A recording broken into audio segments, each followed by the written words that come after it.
तो मैं निवेदन करना चाहता हूं कि परमात्मा एक है, उसका संविधान भी एक है, उस संविधान को वेद कहते हैं।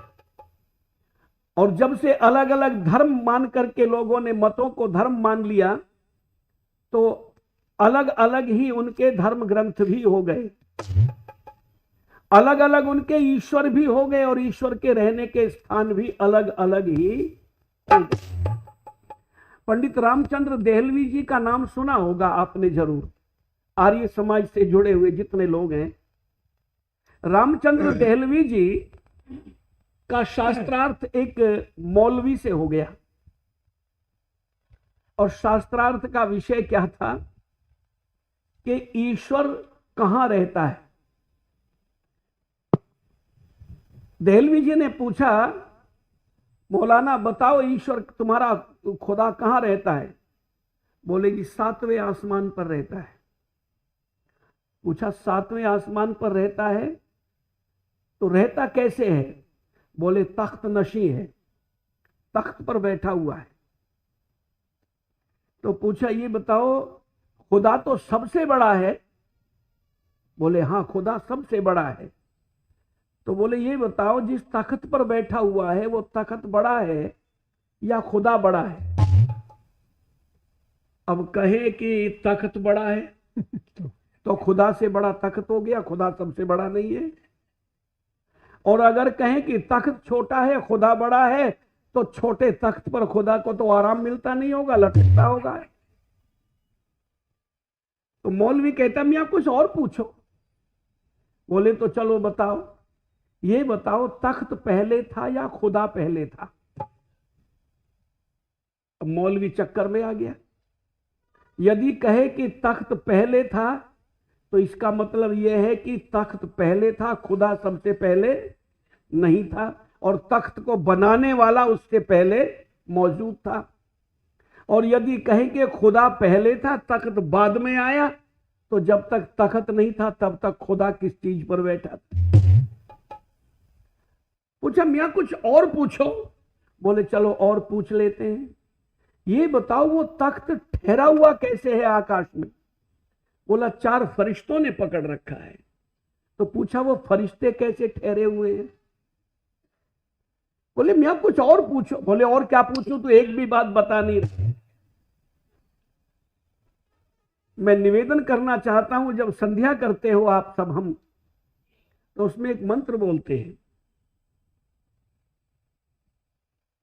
ओम भू पुनातु शिरसी, एक, ओम भुव पुनातु नेत्रयो, 2, स्वः पुनातु कंठे, 3, मह पुनातु हृदये, 4, जनः पुनातु नाभ्याम, 5, तपः पुनातु पादयो, 6, और सत्यम पुनातु पुनः शिरसी, 7।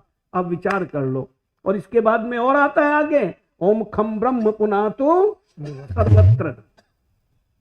तो स्थान को आसमान समझ बैठे लोग, ये भ्रांति रही लोगों की। चौथा आसमान कौन मानता है, ईसाई लोग।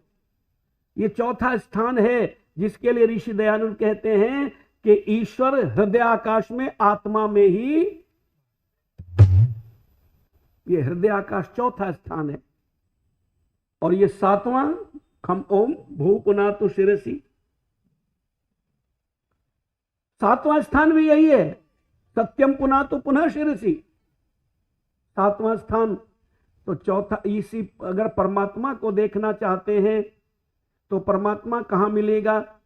बोले जागृत अवस्था में आत्मा के रहने का स्थान हृदयाकाश है, और स्वप्नावस्था में आत्मा के रहने का स्थान कंठ है, और सुषुप्ति अवस्था में और समाधि में आत्मा के रहने का स्थान ब्रह्मरंध्र है। वहां आत्मा रहता है, और जहां आत्मा रहता है वहीं परमात्मा भी रहता है।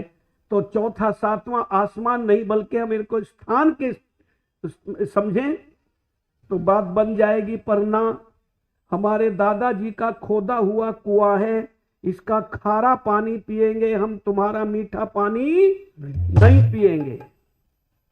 ये चल रही है गाड़ी इस तरह से। धन्य ऋषिवर देवदयानंद, बिना पक्षपात के, और आपने सारे संसार के मनुष्यों को जो वेद का मार्ग दिखाया, ऐसा कोई और आया नहीं।